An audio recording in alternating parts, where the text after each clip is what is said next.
Olá, eu sou o professor Pierre e vamos dar continuidade nos nossos vídeos do estudo 2 da avaliação do ambiente externo.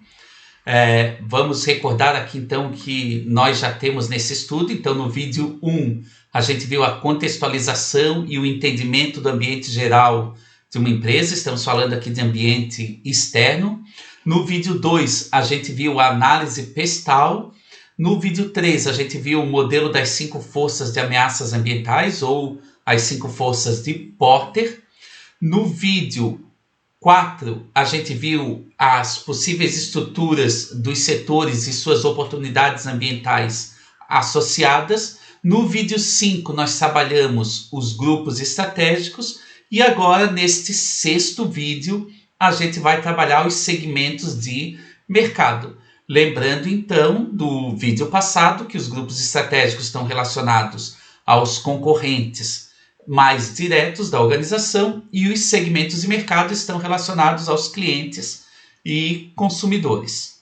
Vamos então para o nosso item 7 aqui do estudo 2, segmentos de mercado.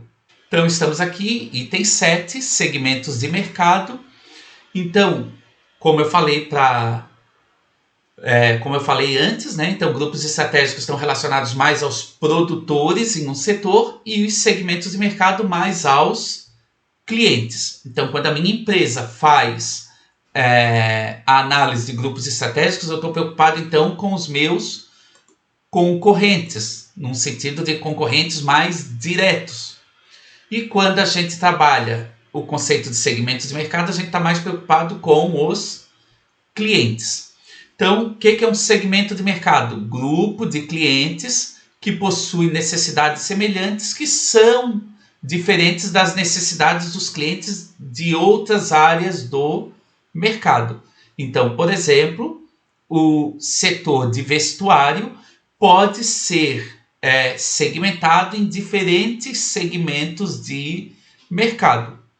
E as necessidades de um segmento não são, logicamente, as mesmas de dos demais segmentos. Isso facilita, entre outras coisas, para que as empresas possam se concentrar em um determinado segmento e moldar as suas ofertas para este segmento. Algumas questões importantes quando a gente fala de segmentação, né? Então, a fatia relativa de mercado. Então, a gente está falando de fatia relativa porque ela é relacionada aos demais competidores ou aos concorrentes. Então, as organizações que adquiriram ao longo do tempo experiência em trabalhar com um determinado segmento de mercado não devem ter apenas custos mais baixos nessa atividade, mas também elas podem ter construído relacionamentos que são difíceis de serem rompidos por outros competidores. O que os consumidores valorizam varia de um segmento para outro. E os competidores eles podem ter vantagens em segmentos específicos por meio dos seus pontos fortes, ou seja, por meio de seus recursos e capacidades. Outra questão importante é o modo como os segmentos podem ser identificados, ou seja, o modo como as empresas podem identificar essa segmentação e como eles podem ser supridos pelas ofertas das organizações. Então, esse modo ele é influenciado numa quantidade de tendências do ambiente de negócios. Lembrem lá, por exemplo, da análise PESTAL. A grande quantidade de dados sobre os consumidores, a capacidade de processá-los e a flexibilidade das operações das organizações podem proporcionar a essas empresas que a segmentação seja feita em níveis cada vez menores. Então, quanto maior a minha segmentação, ou seja, menor o meu nível de segmentação, vamos pensar assim como se fosse um zoom nos meus clientes, maior é o meu entendimento desses meus clientes, né? E esse nível ele pode chegar até o nível de consumidor individual. A internet, por exemplo, é uma grande aliada no sentido que permite, entre outras coisas, atender pontualmente os consumidores, de acordo com seus padrões habituais de compra. E, finalmente, as necessidades dos clientes, que variam tanto no sentido de mercado consumidor quanto no sentido de mercado industrial ou organizacional. E aí, na próxima tela, a gente vai analisar mais especificamente as necessidades dos clientes. Essas necessidades, elas podem mudar por conta de uma imensa variedade de razões, que podem ser classificadas em 3 categorias de fatores, né? Então, as características das pessoas ou das organizações. Então, nessa coluna a gente está falando de mercado consumidor, ou seja, o cliente final. E aqui a gente está falando de mercados industriais ou organizacionais, mais no sentido de cliente-empresa. Em linhas gerais, a gente pode classificar, até para facilitar o entendimento, né, em CPF e CNPJ. Mas essa classificação é mais no nosso sentido de entendimento das diferenças dessas 2 colunas, né? Então, as características das pessoas e das organizações, a situação de compra ou uso dessa oferta, seja um bem físico ou um serviço, e as necessidades e preferências dos usuários por características dos produtos. Então, é sempre importante a gente identificar as bases de segmentação que são mais importantes. Qualquer fator poderia ser utilizado para identificar segmentos.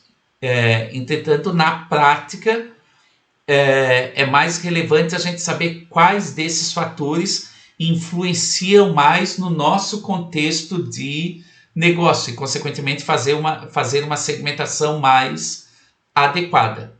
Também ajuda a pensar em diferentes bases de segmentação no mesmo mercado, para compreender melhor a dinâmica daquele mercado e como essas bases acabam mudando. E aí, então, nesse quadro, né? Então, para esse tipo de fator, então a gente tem os fatores relativos a mercados consumidores. E aqui a gente tem fatores relativos a mercados industriais.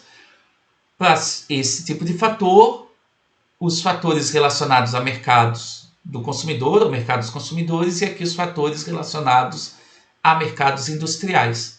E para esse terceiro e último tipo de fator, os fatores relacionados a mercado consumidor e os fatores relacionados a mercados industriais ou organizacionais. Então, eu poderia, para os meus consumidores, se eu, por exemplo, trabalho no mercado consumidor, no sentido dos meus clientes são consumidores finais, ou eu me importo, né? Meus clientes podem ser consumidores organizacionais, por exemplo, um varejista, mas eu me importo também, logicamente, com o consumidor final. Eu posso segmentar esses consumidores utilizando, por exemplo, o fator idade e o fator tamanho de compra, ou lealdade comercial, ou comportamento de compra.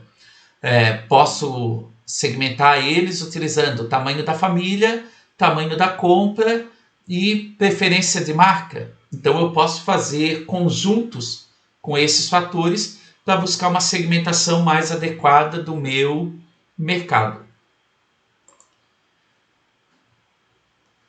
Importante também, né, lembrar que o consumidor estratégico, né, então o conceito de consumidor estratégico é aquele para quem a estratégia é inicialmente planejada, por possuir influência mais decisiva sobre quais produtos ou serviços serão adquiridos. Nesse contexto, né, então prover produtos e serviços aos mercados, ou seja, prover ofertas, geralmente envolve uma série de organizações que a gente pode chamar de cadeia. A maior parte dos consumidores adquire bens por meio de lojas, por exemplo, de varejo.